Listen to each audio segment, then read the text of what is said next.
मुर्जी पटेल काका यांना मी इथे आमंत्रित करतो. आपल्या सर्व कार्यकर्त्यांना पदाधिकाऱ्यांना मार्गदर्शन करावे.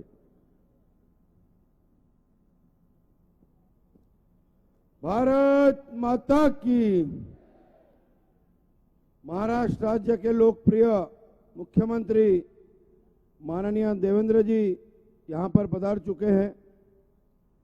मुंबई शहराचे अध्यक्ष माननीय अमित साटम जी, जिल्ह्याचे अध्यक्ष ज्ञानमूर्ती शर्मा जी, मुंबईचे महामंत्री पवन त्रिपाठी जी, उपस्थित सर्व उमेदवार, इथे जमलेले सर्व अंधेरीकरांना मनापासून अभिनंदन करतो.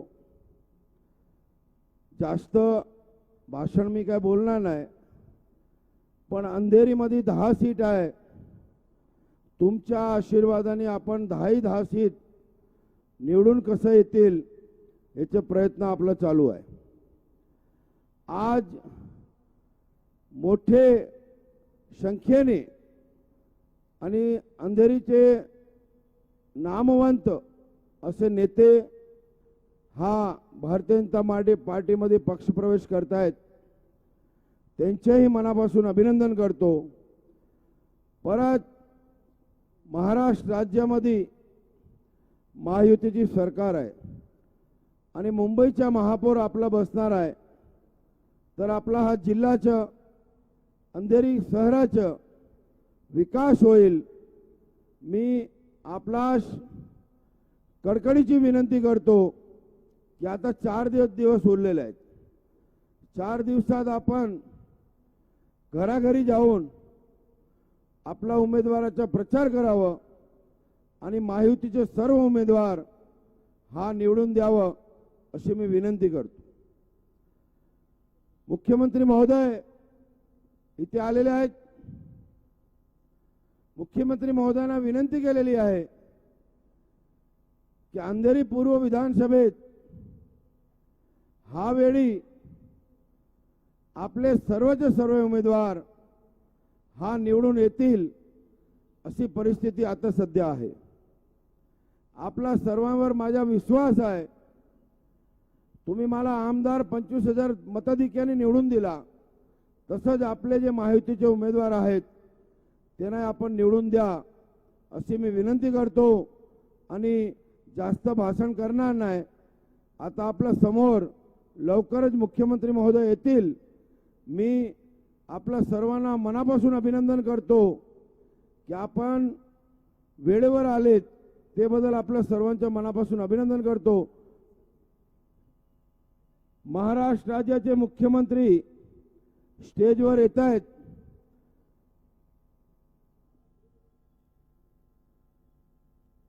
लाडली बहिणाचे लाडले भाऊ देवा भाऊ आपल्या समोर येत आहेत. आपण सर्वांनी उभं राहून त्यांचे अभिनंदन करावं अशी मी मनापासून विनंती करतो. लाडली बहिणीचे लाडले भाऊ, महाराष्ट्र राज्याचे विकास पुरुष, महाराष्ट्र राज्याचे लोकप्रिय मुख्यमंत्री देवेंद्र फडणवीस आपल्या समोर येत आहेत.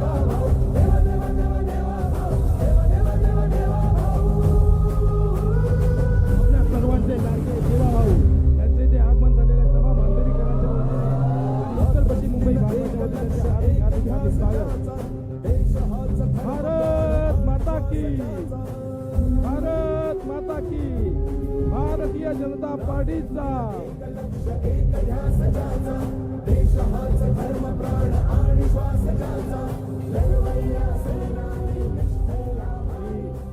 सर्वप्रथम माननीय मुख्यमंत्री आदरणीय देवेंद्र फडणवीस साहेब यांचं पुन्हा एकदा मी स्वागत करतो आणि अंधेरीचे स्थानिक माननीय आमदार मुर्जी पटेल काका यांच्या वतीने मी त्यांचं पुष्पगुच्छ, शाल आणि एक सन्मान चिन्ह देऊन आम्ही त्यांचं स्वागत करू इच्छितो.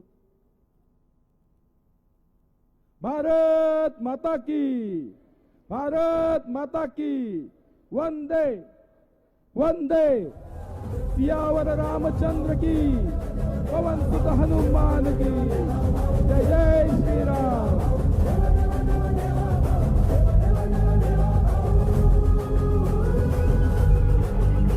त्यानंतर आपले सर्वांचे लाडके नेते मुंबई प्रदेशचे भारतीय जनता पार्टीचे अध्यक्ष माननीय आमदार श्री अमितजी साटम यांना मी यांचं स्वागत.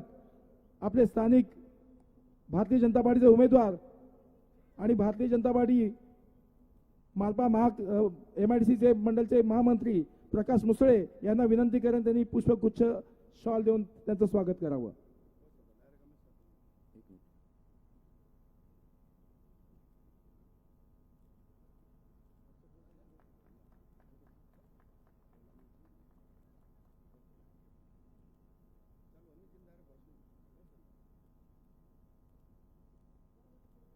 भारत माता की, भारत माता की. भारतीय जनता पार्टी मुंबईचे तरुण तडफदार झुंजार नेतृत्व माननीय अमित साटमजी यांना मी इथे सर्व पदाधिकारी कार्यकर्ता आणि उपस्थितांना मी मार्गदर्शन करण्यासाठी आमंत्रित करतो. माननीय अमितजी.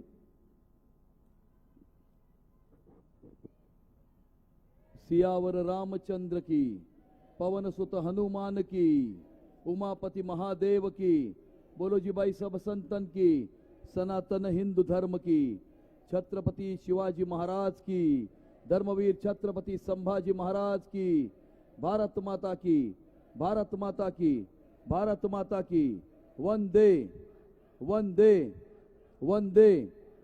मंचावरती उपस्थित महाराष्ट्र राज्याचे लोकप्रिय कार्यक्षम प्रामाणिक मुख्यमंत्री सन्माननीय देवेंद्र फडणवीस साहेब, या विभागाचे आमदार मुरजी पटेलजी, माजी खासदार पूनम महाजनजी, मंचावर उपस्थित विधान परिषदेतील आमदार राजहंस सिंगजी, आचार्य पवन त्रिपाठीजी, ज्ञानमूर्ती शर्माजी, अशोक पांडेजी आणि या ठिकाणी उपस्थित भारतीय जनता पार्टी, शिवसेना, रिपाई महायुतीचे सर्व उमेदवार, पदाधिकारी, कार्यकर्ता बंधू भगिनींनो, आज या ठिकाणी मुंबई महानगरपालिकेच्या निवडणुकीच्या निमित्तानं उत्तर पश्चिम जिल्ह्याची ही माननीय मुख्यमंत्री महोदयांची प्रचार सभा या ठिकाणी आयोजित केलेली आहे.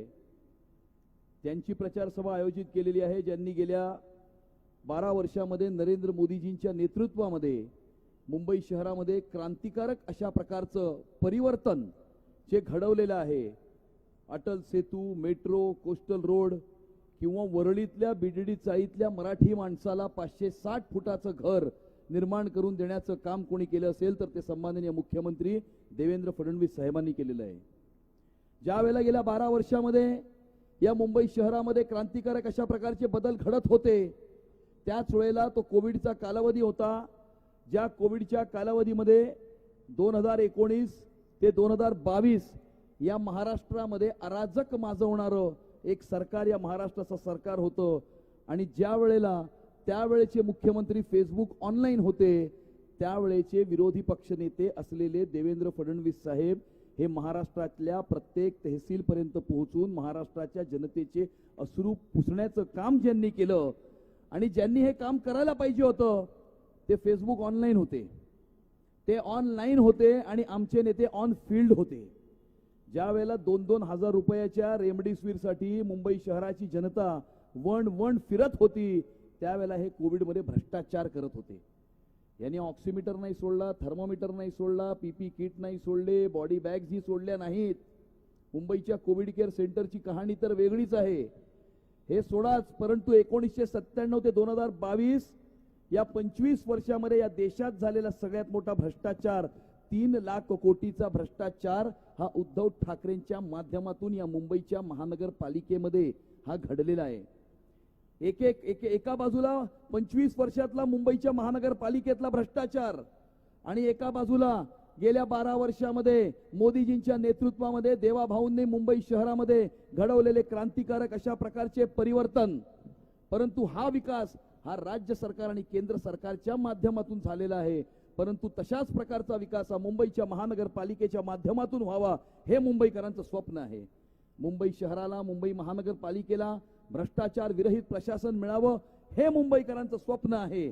आणि ज्या वेळेला मुंबई शहराचा विकास घडत आहे त्यावेळेला मुंबई शहराची सुरक्षितता ही अबाधित राहिली पाहिजे हे सुद्धा क्रमप्राप्त आहे. दरवेळेला मुंबईच्या महानगरपालिकेच्या निवडणुकीच्या 6 महिने आधी यांना मराठी माणूस आठवतो, मराठी माणसाचा कळवळा येतो, तेच डायलॉग, 30 कॅसेट ही परत परत वाजवली जाते आणि निवडणुकांच्या नंतर मराठी माणसाला, मुंबईला आणि मुंबईकरांना हे विसरतात.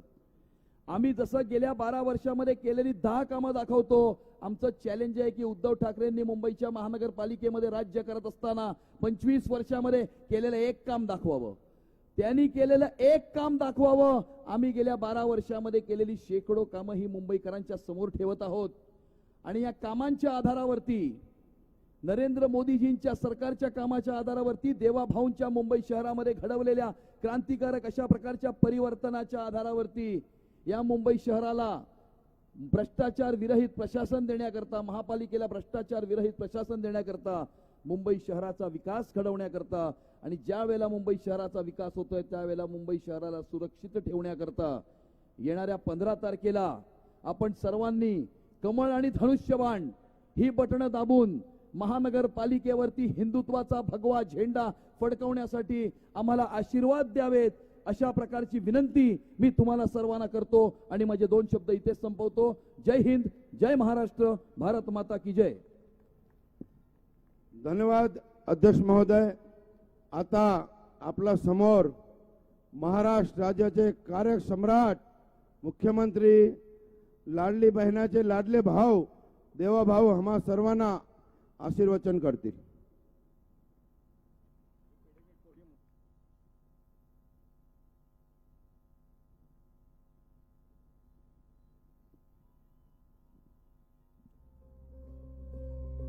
हॅलो. भारत माता की, भारत माता की, वंदे वंदे. भारतीय जनता पार्टीचा, भारतीय जनता पार्टीचा जय भवानी, जय भवानी. हर हर हर हर. भाजपा, शिवसेना, आरपीआय महायुतीचा, भारतीय जनता पार्टी, शिवसेना, आरपीआय महायुतीचा. भारत माता की, भारत माता की. जय जय श्रीराम, जय जय श्रीराम.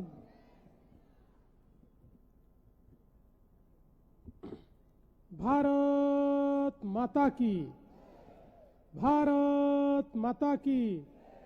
छत्रपती शिवाजी महाराज की, धर्मवीर छत्रपती संभाजी महाराज की. जय भवानी, जय भवानी. जय जय जय जय जय भवानी. जय जय जय जय जय शिवाजी.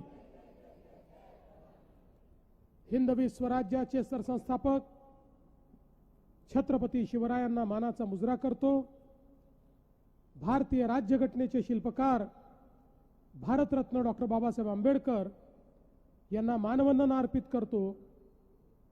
आजच्या आपल्या या प्रचार सभेमध्ये मंचावर उपस्थित असलेले मुंबई भाजपचे तरुण तडफदार अध्यक्ष आमदार अमित साटमजी, भाजपच्या नेत्या पूनमताई महाजन, आपले लोकप्रिय आमदार मुरजीभाई पटेल, आपले आमदार राजन सिंगजी, आचार्य पवन त्रिपाठी जी, ज्ञानमूर्ती शर्मा, अशोक पांडे, या ठिकाणी या सगळ्या भागातनं आपले उमेदवार असलेल्या केसरबेन पटेल, प्रकाश मुसळे, प्रीती साटम, रुपेश सावरकर, दीपक कोतेकर, उज्ज्वलाताई मोडक, संजय आव्हाड, योगीराज दाभाडकर, सायली कुलकर्णी, ममता यादव, अंजली सामंत, दिशा यादव,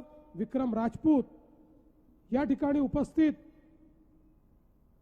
मोठ्या संख्येनं या बाजूला बसलेल्या माझ्या सर्व लाडक्या बहिणी आणि उपस्थित माझ्या सर्व भावांनो, आज महानगरपालिकेच्या निवडणुकीच्या निमित्ताने आपण सगळे लोक एकत्रित आलो आहोत. खरं म्हणजे हा जो सगळा कालावधी आहे, हा मुलाखतींचा कालावधी आहे. पहिले उमेदवारांनी पक्षाच्या तिकिटाकरता मुलाखती दिल्या. आता निवडणुकीच्या निमित्ताने नेत्यांच्या मुलाखती चालल्यात. मी देखील काही मुलाखती दिल्या. छत्रपती संभाजीनगरला दिली, नागपूरला दिली, पुण्यामध्ये दिली. पण मी मुलाखत देत असताना त्या शहराच्या विकासाकरता आपण नेमकं काय करणार आहोत, काय केलंय आणि आपला ब्ल्यूप्रिंट काय आहे, आपला पुढचा आराखडा काय आहे, या संदर्भात जाहीरपणे जनतेमध्ये बसून प्रगट मुलाखत दिली. पण नुकतीच आपल्या सगळ्यांच्या पाहण्यात आली असेल, काही लोकांनी घरात बसून मुलाखती दिल्या आणि घरात बसून दिलेली मुलाखत ही देखील कोणाला दिली? घरच्यांनाच दिली.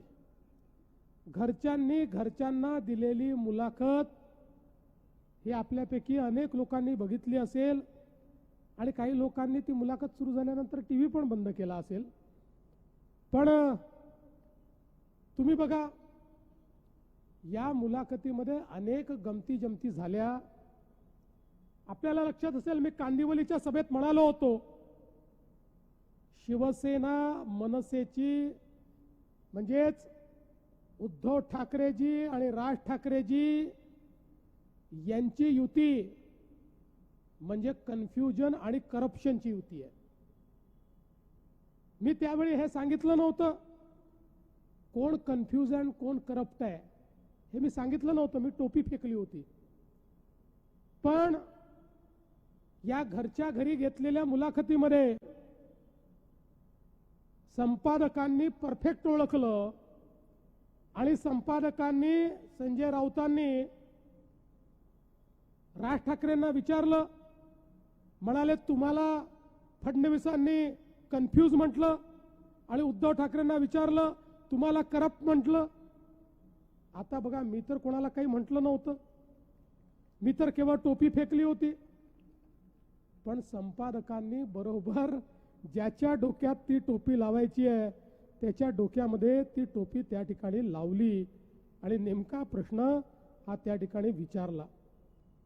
पण काही हरकत नाही. याच मुलाखतीमध्ये ते दोघेही असं म्हणाले की भाजपचे लोक, हे मुख्यमंत्री, यांचे नेते, यांचा कोणाचाही जन्म मुंबईमध्ये झालेला नाही आणि म्हणून मुंबईबद्दल यांना काही माहिती नाही. मुंबईच्या काय समस्या आहेत या यांना माहिती नाही. मुंबईचा काय विकास केला पाहिजे हे यांना माहिती नाही. हे बाहेरून आलेले आहेत.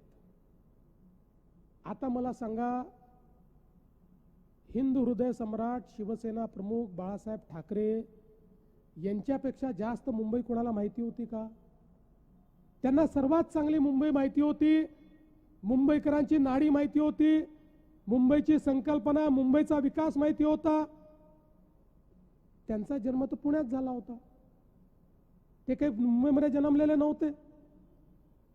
आणि त्याच वेळी जे म्हणतात आम्ही मुंबईत जन्मलो म्हणून मुंबईकरांच्या समस्या आम्हाला माहिती आहे, ते जन्मून जवान झाले, आता म्हातारे होऊ लागले, तरी मुंबईची एकही समस्या आजपर्यंत त्यांनी सोडवली नाही.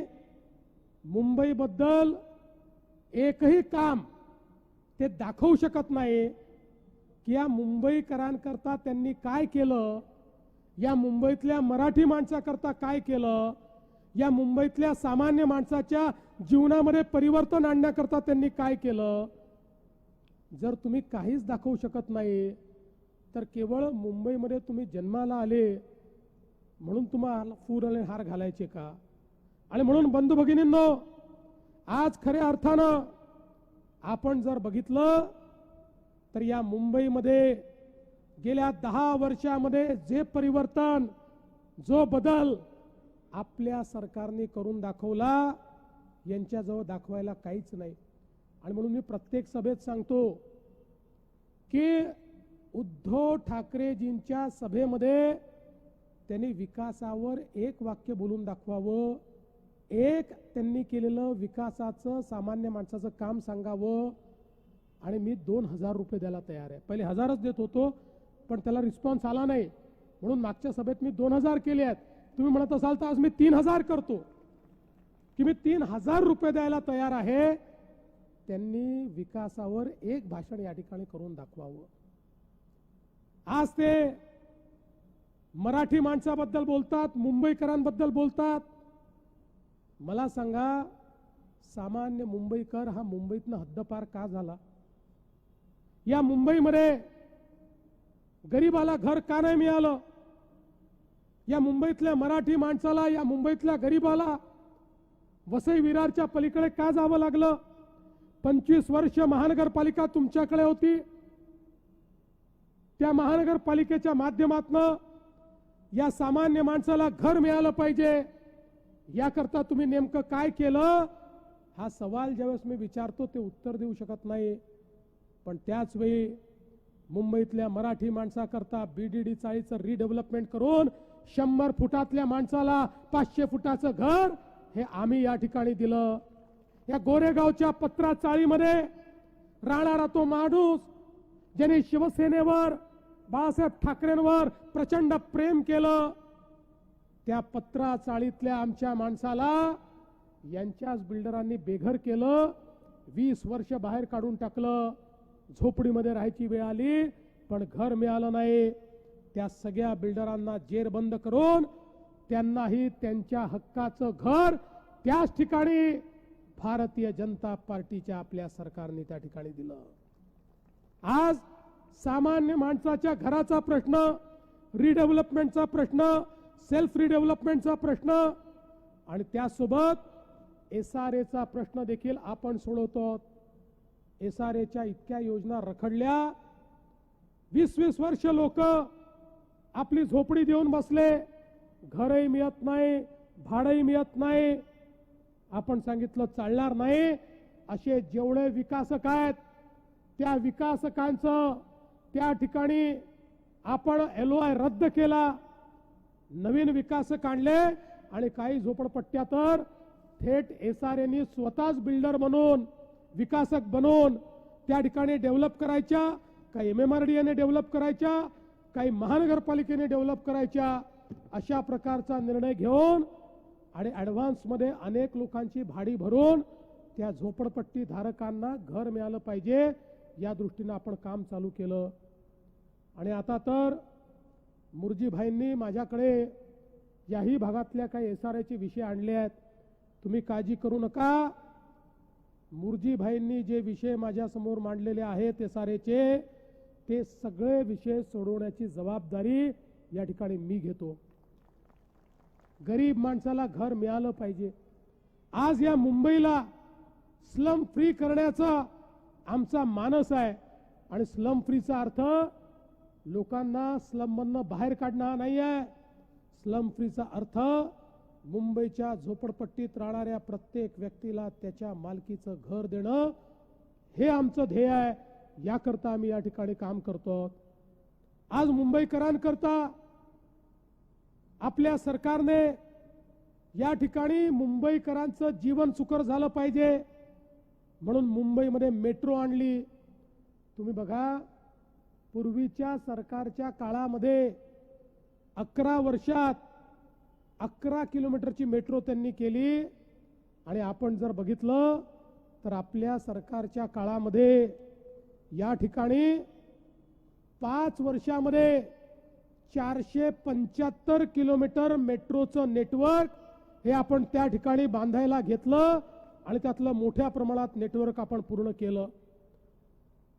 आपल्याला माहिती आहे, मेट्रो 2A दहिसर पूर्व ते DN नगर, अंधेरी पश्चिम 18 किलोमीटरची पूर्ण कार्यान्वित केली. मेट्रो 3 अंधेरी MIDC या भागामध्ये त्याचं स्टेशन आहे.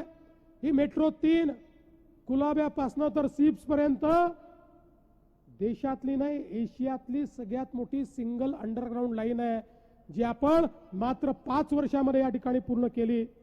मेट्रो 6 लोखंडवाला, विक्रोळी, अंधेरी पश्चिम आणि पूर्वेला जोडणारा कॉरिडॉर 78% काम आपण पूर्ण केलंय आणि त्यासोबत मेट्रो 7 अंधेरी पूर्वपासून दहिसर पूर्व पर्यंत 6208 कोटी रुपयाची त्यालाही मान्यता देऊन त्याचंही काम आपण या ठिकाणी सुरू केलेलं आहे.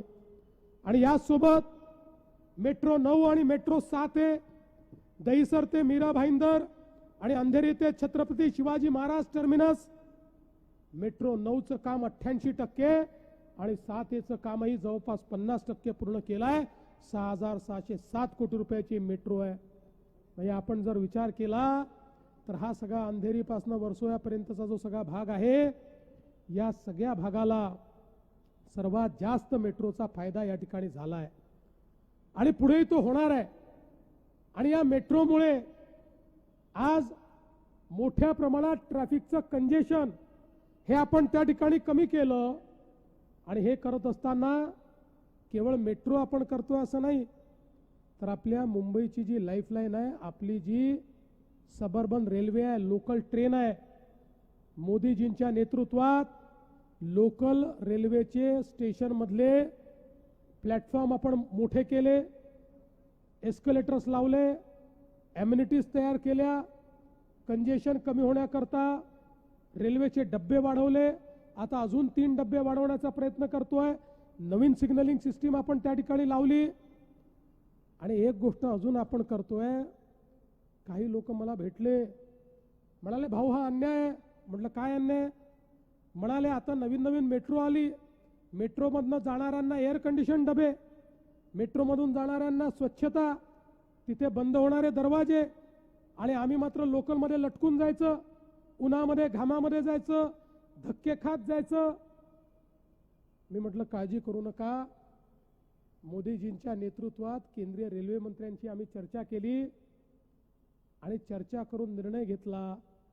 50% केंद्र सरकार, 50% राज्य सरकार मिळून आता आपल्या लोकल ट्रेनला, सबर्बन रेल्वेलाही दरवाजा बंद होणारे एसी डब्बे आम्ही लावणार आहोत. मेट्रो सारखे डब्बे हे त्याला येणार आहेत. पण टाळ्या याकरता वाजवू नका, टाळ्या पुढच्या करता वाजवा. हे जरी आम्ही लोकल ट्रेन एसी केली तरी सेकंड क्लासच्या तिकिटामध्ये 1 रुपयाची देखील वाढ आम्ही करणार नाही. ती वाढ न करता मुंबईकरांना आम्ही लोकल ट्रेन, एसी ट्रेन पुढच्या काळामध्ये देणार आहोत. आपल्याला माहिती आहे हा वेस्टर्न एक्सप्रेसवे एक प्रकारे आपली लाईफलाईन आहे. मुंबईचा 60% ट्रॅफिक हा वेस्टर्न एक्सप्रेसवेवर चालतो. आणि म्हणून वेस्टर्न एक्सप्रेसवे डिकंजेस्ट करण्याकरता एक पॅरलल कोस्टल रोड आपण आता तयार केलेला आहे.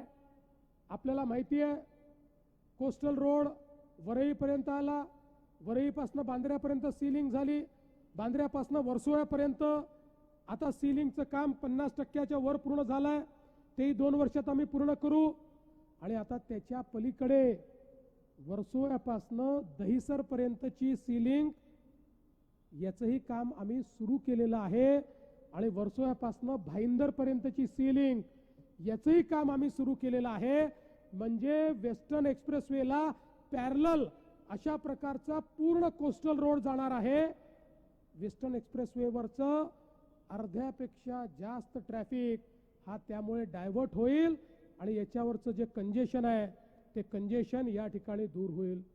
गोरेगाव मुलुंड लिंक रोड असेल, या ठिकाणी ईस्ट वेस्ट कनेक्टिव्हिटी करता आपण गोरेगाव मुलुंड हा एक भुयारी मार्ग त्या ठिकाणी चालू करतो की ज्यातनं अतिशय वेगानं आपल्याला या टनेलमधनं प्रवास करता येईल. आणि ईस्टर्न आणि वेस्टर्न एक्सप्रेसवेला जोडण्याचं काम या माध्यमातून होईल. सांताक्रूज चेंबूर लिंक रोड आहे ज्याचं काम आपण या ठिकाणी करतो. आणि यासोबत आपल्याला माहिती आहे JVLR अंधेरी सायन परिसरातील जी वाहतूक कोंडी आहे ती दूर करण्याचं काम या माध्यमातून आपण करतो. आणि म्हणून आपण जर बघितलं तर या ठिकाणी आपल्या सरकारच्या माध्यमातून इतक्या मोठ्या प्रमाणात ही सगळी कामं करतो की पुढच्या काळामध्ये मुंबईकरांना त्यांच्या जीवनामध्ये रस्त्यावर जो काही वेळ द्यावा लागतो तो द्यावा लागणार नाही. मुंबईकर कमीत कमी वेळेमध्ये आपल्या घरी पोहोचतील. बघा, मी मागच्या निवडणुकीत सांगितलं होतं, आम्ही मेट्रो करतो, आम्ही मोनो करतो, आम्ही सबर्बन रेल्वे, आमची बेस्टची बस आहे, या सगळ्यांना एका सिंगल तिकिटावर आणू. लोकांना त्यावेळी खोटं वाटायचं. ज्यावेळेस मी सांगायचो एक तिकीट काढलं की ते तिकीट सगळीकडे चालेल. आज आपण सिंगल तिकिटाचा ॲप तयार केला, सिंगल तिकिटिंग पद्धतीवर आणलं.